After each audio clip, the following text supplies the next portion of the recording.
¿Perdón? Toma asiento, por favor. Buenos días.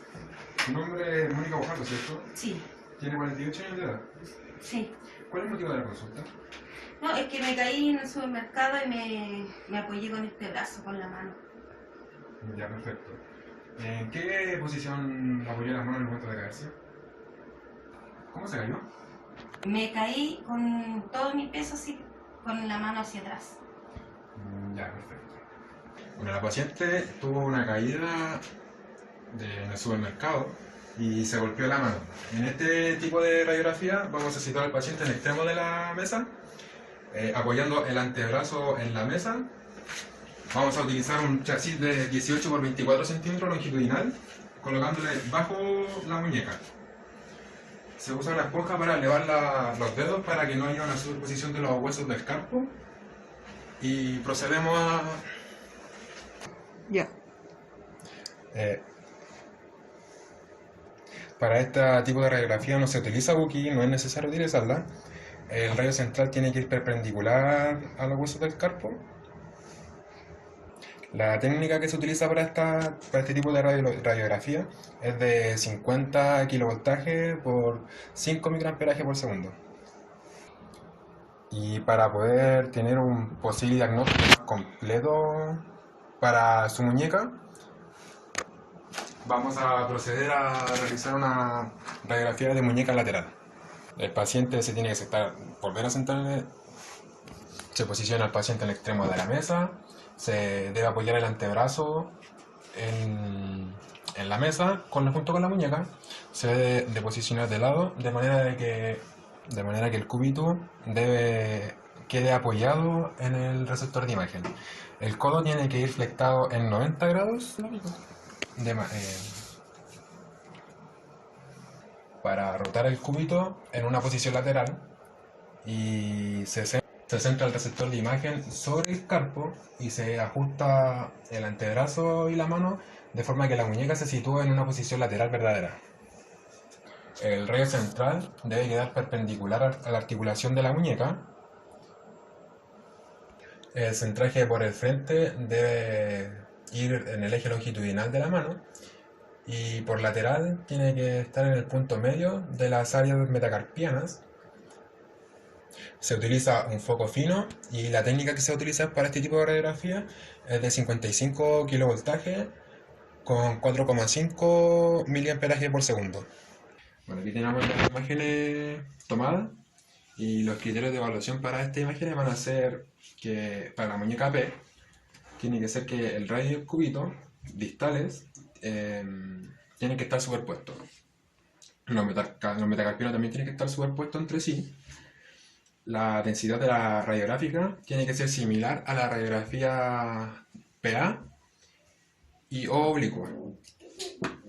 También debe de haber una ausencia en la rotación del carpo, los metacarpianos, del radio y del cúbito. Y tiene que haber una buena demostración de las partes blandas que se pueden observar aquí en la imagen.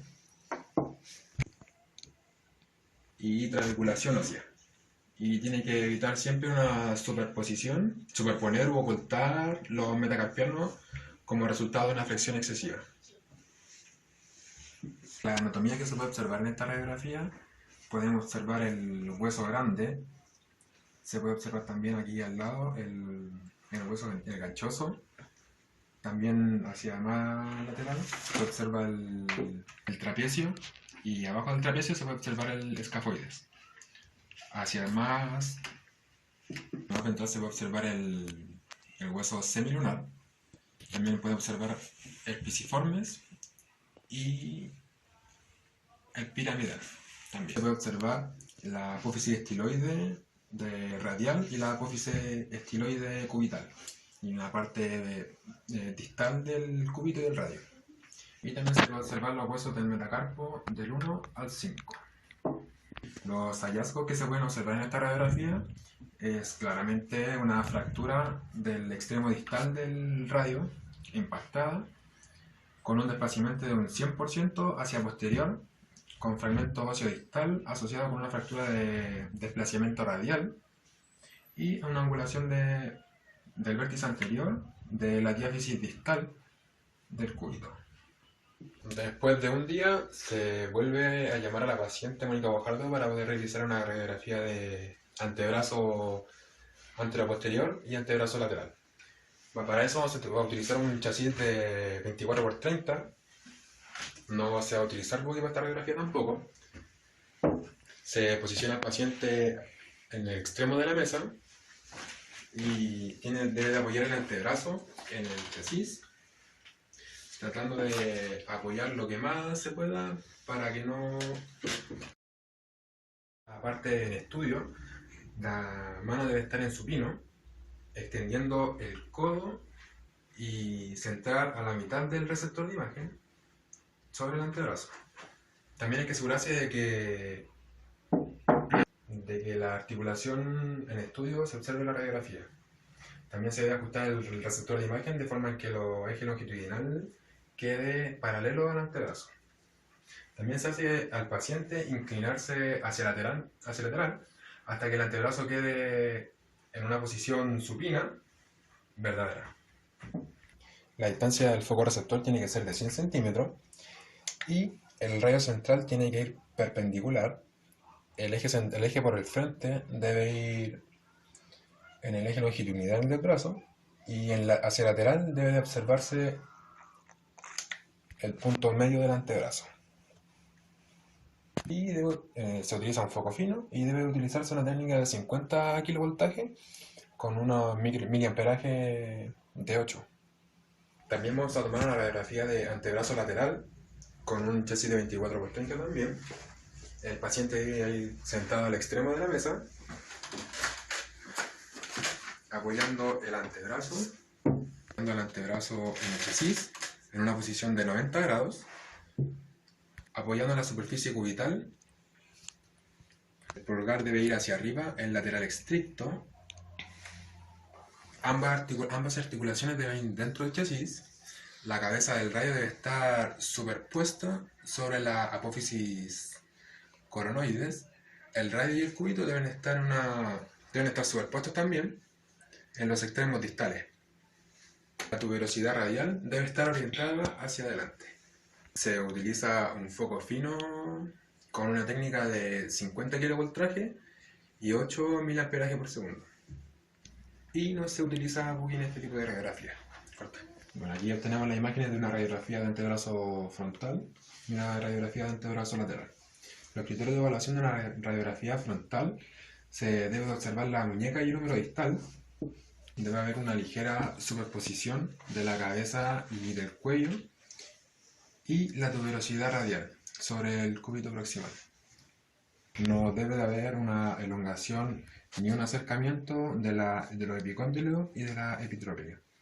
Y la articulación del codo se debe de ver parcialmente abierta si es que el hombro se coloca en el mismo plano que el antebrazo.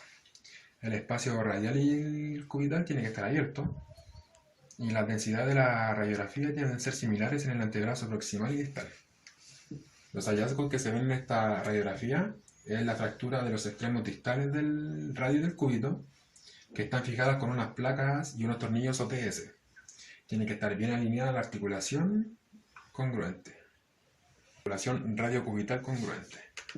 La anatomía que se debe observar en una radiografía de antebrazo AP es el radio, la diáfisis del radio y del cúbito.